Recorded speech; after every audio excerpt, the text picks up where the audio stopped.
ನಮಸ್ಕಾರ ಸ್ನೇಹಿತರೆ, back to the environmental science series. ಇವತ್ತಿನ classes very important chapter ecological pyramids, ಅಂದರೆ ಪರಿಸರ ಪಿರಾಮಿಡ್ಗಳ ಕುರಿತಾಗಿರುತ್ತೆ. ಈ ಪರಿಸರ ಪಿರಾಮಿಡ್ಗಳ ಕುರಿತ ಸಂಪೂರ್ಣ ಮಾಹಿತಿಯನ್ನು ನೋಡೋಣ. ಸೊ ದ್ಯಾಟ್ ಮುಂದಿನ ಯಾವುದೇ ಎಕ್ಸಾಮಲ್ಲಿ ಈ ಟಾಪಿಕ್ ಮೇಲೆ ಪ್ರಶ್ನೆ ಬಂದರೆ ಆರಾಮ್ಸೆ ಅದನ್ನು ಉತ್ತರಿಸ್ಬೋದು. ಪರಿಸರ ಪಿರಾಮಿಡ್ಗಳು ಒಂದು ಜೀವ ಪರಿಸರ ವ್ಯವಸ್ಥೆಯಲ್ಲಿ ವಿವಿಧ ಪೋಷಣಾ ಸ್ತರಗಳಿರ್ತವೆ ಅಲ್ವಾ. ಆ ಪೋಷಣಾ ಸ್ತರಗಳಲ್ಲಿ ಶಕ್ತಿ, ಜೀವರಾಶಿ ಹಾಗೂ ಜೀವಿಗಳ ಸಂಖ್ಯೆ ಹೇಗೆ ಹಂಚಿಕೆಯಾಗುವುದೇ ಅನ್ನೋದನ್ನು ತೋರಿಸುವ ಒಂದು ಸರಳ ರೇಖಾತ್ಮಕ ಚಿತ್ರಣಕ್ಕೆ ನಾವು ಈ ಪರಿಸರ ಪಿರಾಮಿಡ್ ಅಂತ ಕರಿತೀವಿ. ಇದರಲ್ಲಿ ಒಟ್ಟು 3 ವಿಧಗಳಿದ್ದಾವೆ ಸ್ನೇಹಿತರೆ. ಒಂದು ಶಕ್ತಿ ಪಿರಾಮಿಡ್, ಪಿರಾಮಿಡ್ ಆಫ್ ಎನರ್ಜಿ ಅಂತೀವಿ. ಇನ್ನೊಂದು ಜೀವರಾಶಿ ಪಿರಾಮಿಡ್, ಪಿರಾಮಿಡ್ ಆಫ್ ಬಯೋಮಾಸ್ ಅಂತ ಕರಿತೀವಿ. ಥರ್ಡ್ ಒನ್ ಸಂಖ್ಯಾ ಪಿರಮಿಡ್, ಪಿರಾಮಿಡ್ ಆಫ್ ನಂಬರ್ ಅಂತ ಕರಿತೀವಿ. ಬಿಫೋರ್ ಗೋಯಿಂಗ್ ಟು ಈ ಪಿರಾಮಿಡ್, ಇಲ್ಲಿ ಒಂದಿಷ್ಟು ಕಾನ್ಸೆಪ್ಟ್ ಇದೆ, ಅದನ್ನು ಅರ್ಥ ಮಾಡಿಕೊಂಡ್ರೆ ಈ ಚಾಪ್ಟರ್ ಇನ್ನೂ ಚೆನ್ನಾಗಿ ಅರ್ಥ ಆಗುತ್ತೆ. ಕಾನ್ಸೆಪ್ಟ್ ಏನಂದರೆ, ನಾವು ಯಾವುದೇ ಪಿರಾಮಿಡನ್ನು ರಚನೆ ಮಾಡಬೇಕಾದ್ರೆ ಬೇಸ್ ಲೈನ್ ಅಂತ ಹೇಳಿಬೇಕು ಫ್ರೆಂಡ್ಸ್. ಆ ಬೇಸ್ ಲೈನ್ನ ರೆಫರೆನ್ಸ್ ಆಗಿ ಇಟ್ಕೊಳ್ಬೇಕು. ಆವಾಗ ಪಿರಾಮಿಡ್ ಹೇಗೆ ರಚನೆ ಆಗ್ತಾಯಿದೆ ಒಂದು ಎಕೋಸಿಸ್ಟಮ್ ಮೇಲೆ ಅಂತ ನಮಗೆ ಅರ್ಥ ಆಗುತ್ತೆ ಚೆನ್ನಾಗಿ. ಬೇಸ್ ಲೈನ್ಗೆ ಜಸ್ಟ್ ಮೇಲ್ಗಡೆನೇ ಪ್ರಾಥಮಿಕ ಉತ್ಪಾದಕರು ಇರಬೇಕು, ಇದು ಮೂಲ ನಿಯಮ. ಪ್ರಾಥಮಿಕ ಉತ್ಪಾದಕರಿಂದ ಮೇಲೆ ಪ್ರಾಥಮಿಕ ಭಕ್ಷಕರು, ದ್ವಿತೀಯ ಭಕ್ಷಕರು, ತೃತೀಯ ಭಕ್ಷಕರು, ಈ ಥರ ಪಿರಾಮಿಡನ್ನು ನಾವು ರಚನೆ ಮಾಡಬೇಕಾಗುತ್ತೆ. ಈ ಕೊಳೆ ತಿನಿಗಳು ಎಲ್ಲ ಪೋಷಣಾ ಸ್ತರಗಳಲ್ಲೂ ಇರ್ತವೆ. ಹಾಗಾಗಿ ಇವುಗಳನ್ನು ಆ ಬೇಸ್ ಲೈನಿಂದ ಕೆಳಗಡೆ ಇಡ್ತೀವಿ. ಕೊಳೆ ತಿನಿಗಳನ್ನು ಇವಕ್ಕೆ ಡೆಟ್ರಿವೋರ್ಸ್ ಅಥವಾ ಡಿಕಂಪೋಸರ್ಸ್ ಅಂತ ಕರಿತೀವಿ. ಇವಕ್ಕೆ ಮತ್ತು ಒಂದು ಪೋಷಣಾ ಸ್ತರ ಅಂತೀವಲ್ಲ, ಅದಕ್ಕೆ ನಾವು ಇಂಗ್ಲೀಷಲ್ಲಿ ಟ್ರಾಫಿಕ್ ಲೆವೆಲ್ಸ್ ಅಂತೀವಿ, ಕನ್ನಡದಲ್ಲಿ ಪೋಷಣಾ ಸ್ತರಗಳು ಅಂತ ಹೇಳ್ತೀವಿ. ಮತ್ತು ಶಕ್ತಿ ಪಿರಾಮಿಡ್ ಇದು ಯಾವಾಗಲೂ ಮೇಲ್ಮುಖವಾಗಿರುತ್ತೆ, ಅಪ್ರೈಟ್ ಪೊಸಿಷನಲ್ಲೇ ಇರುತ್ತೆ ಶಕ್ತಿ ಪಿರಾಮಿಡ್, ಇದನ್ನು ನೆನಪಿಟ್ಕೊಳ್ಳಿ. ಮತ್ತು ಈ ಸಂಖ್ಯಾ ಪಿರಾಮಿಡ್ ಅಥವಾ ಜೀವರಾಶಿ ಪಿರಾಮಿಡ್ಗೆ ಬಂದರೆ ಅದು ಮೇಲ್ಮುಖವಾಗಿ ಇರ್ಬೋದು, ಕೆಳಮುಖವಾಗಿಯೂ ಇರ್ಬೋದು, ಇನ್ವರ್ಟೆಡ್ ಇರ್ಬೋದು ಅಥವಾ ಅಪ್ರೈಟ್ ಪೊಸಿಷನಲ್ಲೂ ಕೂಡ ಇರ್ಬೋದು. ಈ ಶಕ್ತಿ ಪಿರಮಿಡ್ ಬಗ್ಗೆ ನೋಡೋಣ. ಶಕ್ತಿ ಪಿರಮಿಡ್ ಯಾವಾಗಲೂ ಮೇಲ್ಮುಖವಾಗಿಯೇ ಇರುತ್ತದೆ, ಅಪ್ರೈಟ್ ಪೊಸಿಷನಲ್ಲೇ ಇರ್ತದೆ ಅಂತ ಹೇಳಿದೆ ಅಲ್ವಾ. ಅದು ಯಾಕೆ ಅಂತ ಇವಾಗ ಗೊತ್ತಾಗುತ್ತೆ ನೋಡಿ. ನೀವು ಚಿತ್ರವನ್ನು ಗಮನಿಸ್ಬೋದು. ಎನರ್ಜಿ, ಶಕ್ತಿ ಹೇಗೆ ವರ್ಗಾವಣೆ ಆಗುತ್ತೆ ಅನ್ನೋದನ್ನು. ಹುಲ್ಲನ್ನು ಜಿಂಕೆ ತಿನ್ನುತ್ತೆ, ಸೊ ಹುಲ್ಲಿನಿಂದ ಜಿಂಕೆಗೆ ಶಕ್ತಿ ಹೋಗುತ್ತೆ. ಜಿಂಕೆಯನ್ನು ಹುಲಿ ತಿನ್ನುತ್ತೆ, ಸೊ ಜಿಂಕೆಯಿಂದ ಹುಲಿಗೆ ಶಕ್ತಿ ವರ್ಗಾವಣೆ ಆಗುತ್ತೆ. ಅದು ವಿರುದ್ಧ ದಿಕ್ಕಿನಲ್ಲಿ ಯಾವಾಗಲೂ ವರ್ಗಾವಣೆ ಆಗೋದಿಲ್ಲ. ಉದಾಹರಣೆಗೆ ಹುಲಿಯನ್ನು ಜಿಂಕೆಗಳು ತಿನ್ನಲಿಕ್ಕಾಗತ್ತಾ? ಜಿಂಕೆಯನ್ನು ಹುಲ್ಲು ತಿನ್ನಲಿಕ್ಕಾಗತ್ತಾ? ಆಗೋದಿಲ್ಲ ಅಲ್ವಾ. ಸೊ ಹಾಗಾಗಿ ಶಕ್ತಿ ಯಾವಾಗಲೂ ಏಕಮುಖವಾಗಿಯೇ ವರ್ಗಾವಣೆ ಆಗುತ್ತೆ, ವಿರುದ್ಧ ದಿಕ್ಕಿನಲ್ಲಿ ಯಾವತ್ತಿಗೂ ವರ್ಗಾವಣೆ ಆಗುವುದಿಲ್ಲ. ಮತ್ತು ಇಲ್ಲಿ ಇನ್ನೊಂದು ಇಂಪಾರ್ಟೆಂಟ್ ಕಾನ್ಸೆಪ್ಟ್ ಏನಂದರೆ, ಈ ಶಕ್ತಿ ಒಂದು ಪೋಷಣಾ ಸ್ತರದಿಂದ ಇನ್ನೊಂದು ಪೋಷಣಾ ಸ್ತರಕ್ಕೆ ಕೇವಲ 10% ಶಕ್ತಿ ಮಾತ್ರ ವರ್ಗಾವಣೆ ಆಗುತ್ತೆ. ಇದನ್ನು ನಾವು 10% ಎನರ್ಜಿ ಲಾ ಅಂತ ಕರಿತೀವಿ. ಇದು ಕೂಡ ವೆರಿ ಇಂಪಾರ್ಟೆಂಟ್. ನೆಕ್ಸ್ಟ್ ಜೀವರಾಶಿ ಪಿರಾಮಿಡ್, ಪಿರಾಮಿಡ್ ಆಫ್ ಬಯೋಮಾಸ್ ಅಂತ ಕರಿತೀವಿ. ಇಲ್ಲಿ ಯಾವುದೇ ಒಂದು ಜೀವ ಪರಿಸರ ವ್ಯವಸ್ಥೆಯಲ್ಲಿನ ಪ್ರತಿ ಪೋಷಣಾ ಮಟ್ಟದಲ್ಲಿರುವ ಸಾವಯವ ವಸ್ತುಗಳ ಒಟ್ಟು ದ್ರವ್ಯರಾಶಿಯನ್ನು ತೋರಿಸ್ತದೆ ಇದು biomass pyramid. Total living organic matter in that particular ecosystem, ಅದನ್ನು ಬಯೋಮಾಸ್ ಪಿರಾಮಿಡ್ ತೋರಿಸುತ್ತೆ. ಉದಾಹರಣೆಗೆ ಚಿತ್ರವನ್ನು ಗಮನಿಸ್ಬೋದು ನೀವು. ಒಂದು ಸರಳವಾದ ಟೆರೆಸ್ಟ್ರಿಯಲ್ ಎಕೋಸಿಸ್ಟಮ್, ಭೂ ಜೀವ ಪರಿಸರ ವ್ಯವಸ್ಥೆಯನ್ನು ನೆನಪು ಮಾಡಿಕೊಳ್ಳಿ. ಒಂದು ತಕ್ಕಡೆಯಲ್ಲಿ ಗಿಡ ಮರಗಳನ್ನು ಇಡಿ, ಇನ್ನೊಂದು ತಟ್ಟೆಯಲ್ಲಿ ಅಥವಾ ಇನ್ನೊಂದು ತಕ್ಕಡೆಯಲ್ಲಿ ಜಿಂಕೆಗಳನ್ನು ಅಥವಾ ಪ್ರಾಥಮಿಕ ಭಕ್ಷಕರನ್ನು ಇಟ್ಟು ತೂಕ ಮಾಡಿ. ಆವಾಗ ನಿಮಗೆ ಗಿಡಗಳು ಎಷ್ಟು ಅಂತ ಇದೆ, ಅದನ್ನು ವೇಟ್ ಮಾಡಲಿಕ್ಕಾಗತ್ತಾ, ವೇ ಮಾಡಲಿಕ್ಕಾಗತ್ತಾ? ಇಲ್ಲ ತಾನೇ, ಅದರ ಭಾರ ಜಾಸ್ತಿ ಇರುತ್ತೆ ಅಲ್ವಾ. ಅದೇ ಥರ ಇನ್ನೊಂದು ತಕ್ಕಡೆಯಲ್ಲಿ ಜಿಂಕೆಗಳನ್ನು ಹಾಕಿ ಮತ್ತು ಇನ್ನೊಂದು ತಕ್ಕಡೆಯಲ್ಲಿ ಹುಲಿಗಳನ್ನು ಹಾಕಿ, ಆವಾಗ ಜಿಂಕೆಗಳ ಸಂತತಿ ಜಾಸ್ತಿ ಇರುತ್ತೆ ಅಲ್ವಾ, ಹುಲಿಗಳ ಸಂತತಿ ತುಂಬ ಕಡಿಮೆ ಇರುತ್ತೆ. ಸೊ ಹಾಗಾಗಿ ಬಯೋಮಾಸ್ ಜಿಂಕೆದು ಜಾಸ್ತಿ ಇರುತ್ತೆ ಹುಲಿಗೆ ಕಂಪೇರ್ ಮಾಡಿದರೆ. ಇದನ್ನೇ ನಾವು ಬಯೋಮಾಸ್ ಪಿರಾಮಿಡ್ ಅಂತ ಕರಿತೀವಿ. ನೆಕ್ಸ್ಟ್ ಸಂಖ್ಯಾ ಪಿರಮಿಡ್, ಪಿರಾಮಿಡ್ ಆಫ್ ನಂಬರ್ಸ್.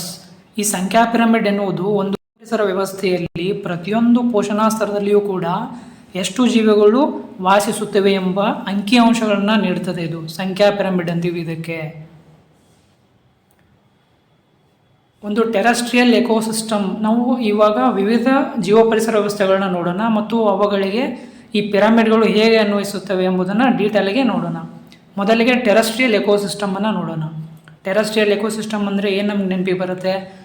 ಹುಲ್ಲನ್ನು ಮೇಯ್ತಿರುವ ಜಿಂಕೆಗಳು, ಕಾಡು ಕೋನಗಳು, ಜಿರಾಫೆ, ಹೇಸರಗತ್ತೆ, ಅವುಗಳನ್ನ ತಿನ್ನಲಿಕ್ಕೆ ಹುಲಿಗಳು, ಚಿರತೆಗಳು, ಈ ಥರ ಚಿತ್ರಣ ಬರುತ್ತೆ ಅಲ್ವಾ. ಇದನ್ನು ಟೆರೆಸ್ಟ್ರಿಯಲ್ ಎಕೋಸಿಸ್ಟಮ್ ಅಂತ ಕರಿತೀವಿ. ಸೊ ಈ ಭೂಜೀವ ಪರಿಸರ ವ್ಯವಸ್ಥೆಗೆ ಹೇಗೆ ಪಿರಮಿಡ್ಗಳನ್ನು ವಹಿಸುತ್ತವೆ ಎಂಬುದನ್ನು ನೋಡೋಣ ಬನ್ನಿ. ಫಸ್ಟ್ ಶಕ್ತಿ ಪಿರಮಿಡ್ ಹೇಗೆ ಅನ್ವಯಿಸುತ್ತೆ ನೋಡಿ. ನಾವು ಆಲ್ರೆಡಿ ಡಿಸ್ಕಷನ್ ಮಾಡಿದ್ದೀವಿ, ಯಾವುದೇ ಜೀವ ಪರಿಸರ ವ್ಯವಸ್ಥೆ ಇರಲಿ ಶಕ್ತಿ ಪಿರಮಿಡ್ ಯಾವಾಗಲೂ ಮೇಲ್ಮುಖವಾಗಿಯೇ ಇರುತ್ತೆ. ಸೊ ಬೇಸ್ ಲೈನಿಂದ ನೋಡಿ, ಬೇಸ್ ಲೈನ್ ಮೇಲ್ಗಡೆನೇ ಏನಿರಬೇಕು? ಪ್ರಾಥಮಿಕ ಉತ್ಪಾದಕರೇ ಇರಬೇಕು. ಸೊ ಹುಲ್ಲು ಗಿಡ ಮರಗಳು ಇರ್ತವೆ, ಅವುಗಳನ್ನ ತಿನ್ನಲಿಕ್ಕೆ ಮೇಲ್ಗಡೆ ಜಿಂಕೆಗಳು ಇರ್ತವೆ, ಅವುಗಳನ್ನ ತಿನ್ನಲಿಕ್ಕೆ ಹುಲಿಗಳಿರ್ತವೆ. ಸೊ ಈ ಶಕ್ತಿ ಗಿಡ ಮರಗಳಿಂದ ಜಿಂಕೆಗಳಿಗೆ ಹೋಯಿತು, ಜಿಂಕೆಗಳಿಂದ ಹುಲಿಗಳಿಗೆ ಹೋಯಿತು, ಮೇಲ್ಮುಖವಾಗಿ ವರ್ಗಾವಣೆ ಆಯಿತು ಅಲ್ವಾ. ಇದು ಶಕ್ತಿ ಪಿರಮಿಡ್. ನೆಕ್ಸ್ಟ್ ಸಂಖ್ಯಾ ಪಿರಮಿಡನ್ನು ನೋಡಿ. ಬೇಸ್ ಲೈನಿಂದ ನೋಡಿ, ಬೇಸ್ ಲೈನ್ಗೆ ಜಸ್ಟ್ ಮೇಲ್ಗಡೆ ಏನಿರಬೇಕು? ಪ್ರಾಥಮಿಕ ಭಕ್ಷರೇ ಇರಬೇಕು, ಯಾವುದೇ ಪಿರಮಿಡ್ ಆಗಿರಲಿ. ಬೇಸ್ ಲೈನ್ ಮೇಲ್ಗಡೆ ಪ್ರಾಥಮಿಕ ಉತ್ಪಾದಕರು ಇರಲೇಬೇಕು. ಸೊ ಬೇಸ್ ಲೈನಿಂದ ಮೇಲೆ ಗಿಡ ಮರಗಳಿದೆ, ಅವುಗಳ ಸಂಖ್ಯೆಯನ್ನು ಕೌಂಟ್ ಮಾಡಲಿಕ್ಕೆ ಆಗಲ್ಲ ಅಲ್ವಾ. ಸೊ ಅದು ಜಾಸ್ತಿ ಇರುತ್ತೆ. ಅವುಗಳನ್ನು ತಿನ್ನೋದು ಜಿಂಕೆಗಳಲ್ವಾ, ಅವುಗಳ ಸಂಖ್ಯೆಗಳನ್ನ ನಾವು ಫೈಂಡ್ ಔಟ್ ಮಾಡ್ಬೋದು ಅಲ್ವಾ. ಈ ಗಿಡ ಮರಗಳಿಗೆ ಕಂಪೇರ್ ಮಾಡಿದರೆ ಜಿಂಕೆಗಳ ಸಂಖ್ಯೆನ ನಾವು ಫೈಂಡ್ ಔಟ್ ಮಾಡ್ಬೋದು. ಆ ಜಿಂಕೆಗಳನ್ನ ತಿನ್ನಲಿಕ್ಕೆ ಮೇಲೆ ಹುಲಿಗಳಿರ್ತವೆ. ಸೊ ಹುಲಿಗಳ ಸಂಖ್ಯೆಯನ್ನು ನಾವು ಆರಾಮ್ಸೆ ಫೈಂಡ್ ಔಟ್ ಮಾಡ್ಬೋದು.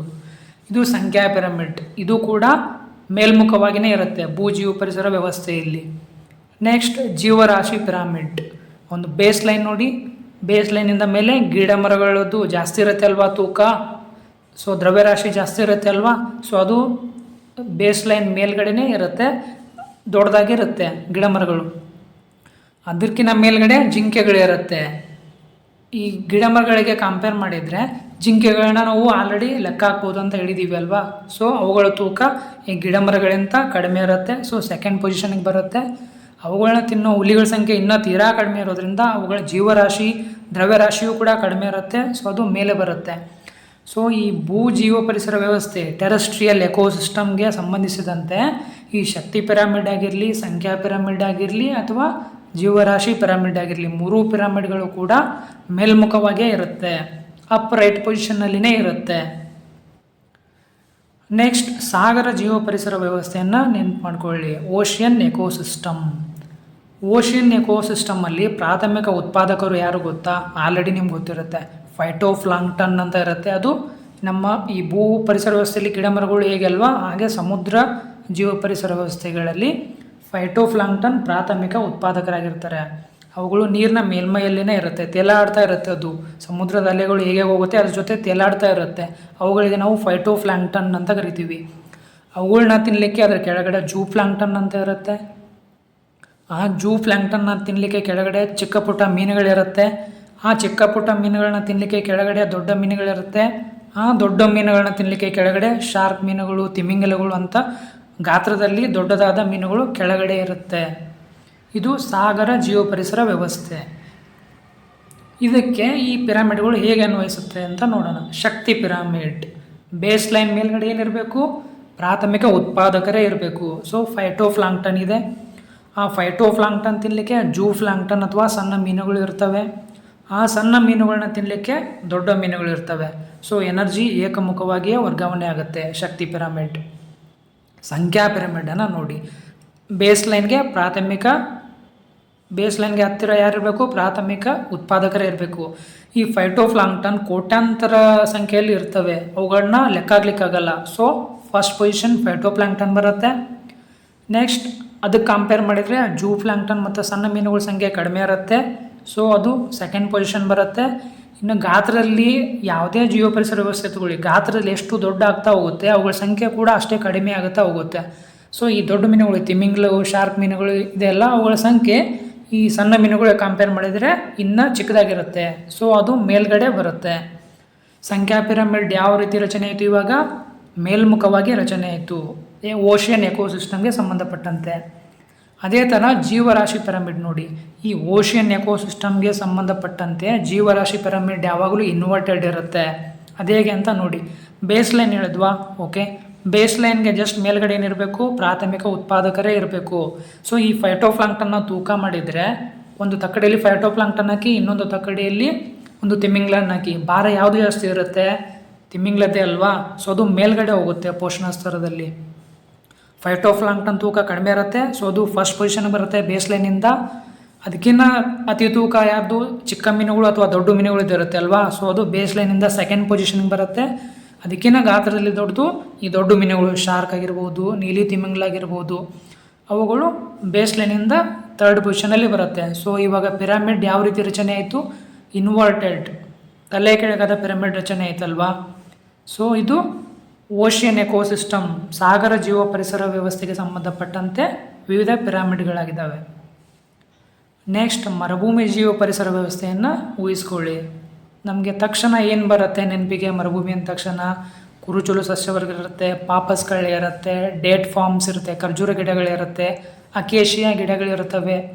ಇದು ಚದುರಿದ ಸಸ್ಯವರ್ಗ ಇರುತ್ತೆ. ಇಲ್ಲಿ ಹುಳು ಹುಪ್ಪಟೆಗಳಿರ್ತವೆ, ಚೇಳು ಹಾವುಗಳಿರ್ತವೆ, ಅದುಗಳನ್ನ ಬೇಟೆಯಾಡಿ ತಿನ್ನಲಿಕ್ಕೆ ಹದ್ದುಗಳಿರ್ತವೆ ಅಥವಾ ಇತರ ಯಾವುದೇ ಪಕ್ಷಿಗಳಿರ್ತವೆ. ಇದು ಒಂದು ಮರುಭೂಮಿ ಜೀವ ಪರಿಸರ ವ್ಯವಸ್ಥೆ ಅಲ್ವಾ. ಇಲ್ಲಿ ಲಿಮಿಟೆಡ್ ವಾಟರ್ ರಿಸೋರ್ಸ್ ಇರುತ್ತೆ, ಹಾಗಾಗಿ ಲಿಮಿಟೆಡ್ ಸಸ್ಯವರ್ಗ ಕೂಡ ಇರುತ್ತೆ. ಈ ಮರುಭೂಮಿ ಜೀವ ಪರಿಸರ ವ್ಯವಸ್ಥೆಗೆ ಈ ಶಕ್ತಿ ಪಿರಮಿಡ್ಗಳು ಹೇಗೆ ಅನ್ವಯಿಸುತ್ತೆ ಅಂತ ನೋಡಿ. ಬೇಸ್ ಲೈನ್ ಹೇಳಿದ್ವಿ, ಬೇಸ್ ಲೈನ್ಗೆ ಜಸ್ಟ್ ಮೇಲ್ಗಡೆ ಏನಿರಬೇಕು? ಪ್ರಾಥಮಿಕ ಉತ್ಪಾದಕರು. ಈ ಮರುಭೂಮಿಯಲ್ಲಿ ಪ್ರಾಥಮಿಕ ಉತ್ಪಾದಕರು ಯಾರು? ಈ ಕುರುಚಲು ಸಸ್ಯವರ್ಗ ಆಗಿರ್ಬೋದು, ಖರ್ಜೂರ ಆಗಿರ್ಬೋದು, ಅಕೇಶಿಯಾ ಮರಗಳು ಇವಲ್ವಾ. ಸೊ ಇವುಗಳ ಸಂಖ್ಯೆನ ನಾವು, ಇವುಗಳಿಂದ ಎನರ್ಜಿ ಉತ್ಪಾದನೆ ಆಗುತ್ತೆ, ಇವು ಪ್ರಾಥಮಿಕ ಉತ್ಪಾದಕರು. ನೆಕ್ಸ್ಟ್ ಮೇಲೆ ಹಾವು ಚೇಳುಗಳಿರ್ತವೆ, ಇವುಗಳನ್ನ ಅವಲಂಬನೆಯಾಗಿ ಇಟ್ಕೊಂಡು ಹಾವು ಚೇಳುಗಳಿರ್ತವೆ. ಸೊ ಅವುಗಳನ್ನ ತಿನ್ನಲಿಕ್ಕೆ ಮೇಲೆ ಹದ್ದುಗಳಿರ್ತವೆ. ಶಕ್ತಿ ಇಲ್ಲಿಯೂ ಕೂಡ ಏಕಮುಖವಾಗಿಯೇ ವರ್ಗಾವಣೆ ಆಯಿತು ಅಲ್ವಾ. ನೆಕ್ಸ್ಟ್ ಸಂಖ್ಯಾ ಪಿರಮಿಡ್ ನೋಡಿ. ಈ ಮರುಭೂಮಿ ಜೀವ ಪರಿಸರ ವ್ಯವಸ್ಥೆಗೂ ಕೂಡ ಸಂಖ್ಯಾ ಪಿರಮಿಡ್ ಯಾವಾಗಲೂ ಇನ್ವರ್ಟೆಡ್ ಇರುತ್ತೆ. ಬೇಸ್ ಲೈನ್ ಹೇಳಿದ್ವಾ, due to harsh climatic conditions, ಪ್ರತಿಕೂಲ ಹವಾಮಾನ ಪರಿಸ್ಥಿತಿಗಳು ಇರೋದ್ರಿಂದ ಅಲ್ಲಿ ಲಿಮಿಟೆಡ್ ವಾಟರ್ ರಿಸೋರ್ಸು ಇರುತ್ತೆ ಅಲ್ವಾ. ಸೊ ಇಲ್ಲಿ ಸಸ್ಯವರ್ಗ ಅಷ್ಟು ದಟ್ಟವಾಗಿರೋದಿಲ್ಲ, ಮರಗಳ ಸಂಖ್ಯೆ ಕಡಿಮೆ ಇರುತ್ತೆ. ಸೊ ಅದು ಬೇಸ್ ಲೈನ್ಗೆ ಫಸ್ಟ್ ಬರುತ್ತೆ. ಅವುಗಳ ಮೇಲೆ ಅವಲಂಬನೆಯಾಗಿರುವ ಹಾವು, ಚೇಳು, ಹುಳ ಹುಪ್ಪಟೆಗಳಿರ್ತವೆ ಅಲ್ವಾ. ಸೊ ಅವುಗಳ ಸಂಖ್ಯೆ ಜಾಸ್ತಿ ಇರುತ್ತೆ. ಸೊ ಬೇಸ್ ಲೈನಿಂದ ಸೆಕೆಂಡ್ ಪೊಸಿಷನಲ್ಲಿ ಅವುಗಳು ಬರ್ತವೆ. ಅವುಗಳನ್ನ ನಂಬ್ಕೊಂಡು ಅದು ಇತರೆ ಪಕ್ಷಿಗಳು ಮತ್ತು ಪ್ರಾಣಿಗಳು ಇರ್ತವೆ ಅಲ್ವಾ. ಸೊ ಅವುಗಳು ಬೇಸ್ ಲೈನಿಂದ ಮೂರನೇ ಪೊಸಿಷನ್ಗೆ ಬರುತ್ತೆ. ಸೊ ಒಟ್ಟಾರೆಯಾಗಿ ಇನ್ವರ್ಟೆಡ್ ಪಿರಮಿಡ್ ರಚನೆ ಆಗುತ್ತೆ. ಈ ಮರುಭೂಮಿ ಜೀವ ಪರಿಸರ ವ್ಯವಸ್ಥೆಗೆ ಸಂಬಂಧಪಟ್ಟಂತೆ ಸಂಖ್ಯಾ ಪಿರಮಿಡ್ ಇನ್ವರ್ಟೆಡ್ ಆಗಿರುತ್ತೆ. ನೆಕ್ಸ್ಟ್ ಜೀವರಾಶಿ ಪಿರಮಿಡ್. ಮರುಭೂಮಿ ಜೀವ ಪರಿಸರ ವ್ಯವಸ್ಥೆಗೆ ಸಂಬಂಧಿಸಿದಂತೆ ಜೀವರಾಶಿ ಪಿರಮಿಡನ್ನು ನೋಡಿ. ನಾವು ಬೇಸ್ ಲೈನ್ ಹೇಳಿದ್ವು ಆಯಿತಾ. ಬೇಸ್ ಲೈನ್ ಮೇಲ್ಗಡೆನೆ ಪ್ರಾಥಮಿಕ ಉತ್ಪಾದಕರು ಇರಬೇಕು. ಸೊ ಮರುಭೂಮಿಯಲ್ಲಿ ಈ ಕುರುಚಲು ಸಸ್ಯವರ್ಗ, ಖರ್ಜೂರ, ಅಕೇಶಿಯಾ ಲಿಮಿಟೆಡ್ ಆಗಿದ್ದರೂ ಕೂಡ ಸಸ್ಯ, ಅವುಗಳ ದ್ರವ್ಯರಾಶಿ ತುಂಬ ಭಾರವಾಗಿರುತ್ತೆ. ಈ ಹುಳು ಉಪ್ಪಟೆಗಳು ಹದ್ದುಗಳಿಗೆ ಕಂಪೇರ್ ಮಾಡಿದರೆ ಅವುಗಳ ತೂಕ ಜಾಸ್ತಿ ಇರುತ್ತೆ ಅಲ್ವಾ. ಸೊ ಬೇಸ್ ಲೈನ್ಗೆ ಫಸ್ಟ್ ಸಸ್ಯವರ್ಗನೇ ಬರುತ್ತೆ. ಅದ್ರ ಮೇಲೆ ಅವಲಂಬನೆಯಾಗಿರೋದು ಹಾವು ಚೇಳುಗಳು ಅಲ್ವಾ. ಈ ಹದ್ದುಗಳಿಗೆ ಕಂಪೇರ್ ಮಾಡಿದರೆ ಈ ಹುಳ ಉಪ್ಪಟೆಗಳು ಸಿಕ್ಕಾಪಟ್ಟೆ ಇರುತ್ತೆ, ಅವುಗಳ ತೂಕ ಜಾಸ್ತಿನೇ ಇರುತ್ತೆ. ಸೊ ಹದ್ದುಗಳು ಅಥವಾ ಇತರೆ ಪಕ್ಷಿಗಳು ತೂಕ ಕಡಿಮೆ ಇರುತ್ತೆ ಇವುಗಳಿಗೆ ಕಂಪೇರ್ ಮಾಡಿದರೆ. ಸೊ ಅದು ಮೇಲೆ ಹೋಗುತ್ತೆ. ಇಲ್ಲಿಯೂ ಕೂಡ ಮರುಭೂಮಿ ಪರಿಸರ ವ್ಯವಸ್ಥೆಯಲ್ಲಿಯೂ ಕೂಡ ಜೀವರಾಶಿ ಪಿರಮಿಡ್ ಅನ್ನೋದು ಮೇಲ್ಮುಖವಾಗಿಯೇ ಇರುತ್ತೆ. ನೆಕ್ಸ್ಟ್ ಒಂದು ಟ್ರೀ ಎಕೋಸಿಸ್ಟಮನ್ನು ಗಮನಿಸ್ಬೋದು. ಒಂದು ಮರದ ಜೀವ ಪರಿಸರ ವ್ಯವಸ್ಥೆ. ಇಲ್ಲಿ ಮರವನ್ನು ಅವಲಂಬನೆ ಮಾಡಿ ವಿವಿಧ ಜೀವಿಗಳು ಹೇಗೆ ಇದೆ ಎಂಬುದನ್ನು ವಿವರಿಸ್ತದೆ. ಇದಕ್ಕೆ ನಾವು ಟ್ರೀ ಎಕೋಸಿಸ್ಟಮ್ ಅಂತ ಕರಿತೀವಿ. ಇಲ್ಲೂ ನೋಡಿ ಶಕ್ತಿ ಪಿರಮಿಡ್ ಹೇಗೆ ವರ್ಕ್ ಆಗುತ್ತೆ ಅಂದರೆ, ಒಂದು ಮರ ಇರುತ್ತೆ, ಆ ಮರವನ್ನು ಅವಲಂಬನೆಯಾಗಿಟ್ಕೊಂಡು ಹುಳ ಉಪ್ಪಟೆಗಳು ಜೀವನ ಮಾಡ್ತವೆ ಅಲ್ವಾ.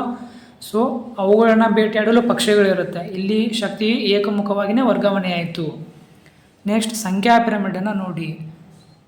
ಮರ ಇರೋದು ಒಂದೇ, ಸಂಖ್ಯೆಯಲ್ಲಿ ಒಂದೇ ಇದೆ ಅಲ್ವಾ. ಸೊ ಮರ ಬೇಸ್ ಲೈನ್ಗೆ ಫಸ್ಟ್ ಬರುತ್ತೆ. ಆ ಮರವನ್ನು ಅವಲಂಬನೆಯಾಗಿರೋದು ಹುಳ ಉಪ್ಪಟೆಗಳು, ಅವುಗಳ ಸಂಖ್ಯೆ ಜಾಸ್ತಿ ಇದೆ ಮರಕ್ಕಿಂತ. ಸೊ ಅದು ಎರಡನೇ ಪೊಸಿಷನ್ಗೆ ಬಂತು. ಇನ್ನು ಈ ಹುಳ ಉಪ್ಪಟೆಗಳನ್ನು ಬೇಟೆಯಾಡಲು ವಿವಿಧ ಬಗೆಯಲ್ಲಿ ಪಕ್ಷಿಗಳಿರ್ತವೆ, ನಾವು ಅವುಗಳನ್ನ ಕೌಂಟ್ ಮಾಡಲಿಕ್ಕೆ ಆಗಲ್ಲಲ್ವಾ. ಸೊ ಅದು ಮೂರನೇ ಪೊಸಿಷನ್ಗೆ ಹೋಗುತ್ತೆ. ಸೊ ಒಟ್ಟಾರೆಯಾಗಿ ನಮಗೆ ಇನ್ವರ್ಟೆಡ್ ಪಿರಮಿಡ್ ಸಿಗುತ್ತೆ. ಈ ಟ್ರೀ ಎಕೋಸಿಸ್ಟಮ್ಗೆ ಸಂಬಂಧಪಟ್ಟಂತೆ ಸಂಖ್ಯಾ ಪಿರಮಿಡ್ ಇನ್ವರ್ಟೆಡ್ ಆಗಿರುತ್ತೆ. ಅದೇ ಜೀವರಾಶಿ ಪಿರಮಿಡನ್ನು ನೋಡಿ. ಬಯೋಮ್ಯಾಸ್ ಪಿರಮಿಡ್.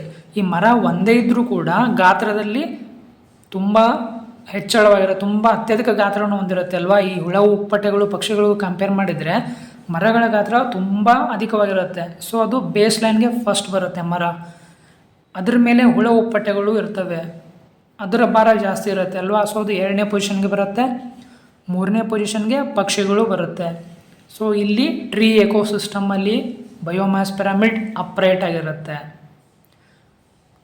ಇಷ್ಟು ಎನರ್ಜಿ ಪಿರಮಿಡ್ ಅಥವಾ ಎಕೊಲಾಜಿಕಲ್ ಪಿರಮಿಡ್, ಪರಿಸರ ಪಿರಮಿಡ್ಗಳಿಗೆ ಸಂಬಂಧಿಸಿದಂಥ ಮಾಹಿತಿಯಾಗಿತ್ತು. ಚೆನ್ನಾಗಿ ಅರ್ಥ ಆಗಿದೆ ಅಂದ್ಕೊಳ್ತೀನಿ. ಮತ್ತೆ ಮುಂದಿನ ಕ್ಲಾಸಸಲ್ಲಿ ಮುಂದಿನ ಬೇರೆ ಟಾಪಿಕ್ ಜೊತೆಗೆ ಬರೋಣ. Thank you so much.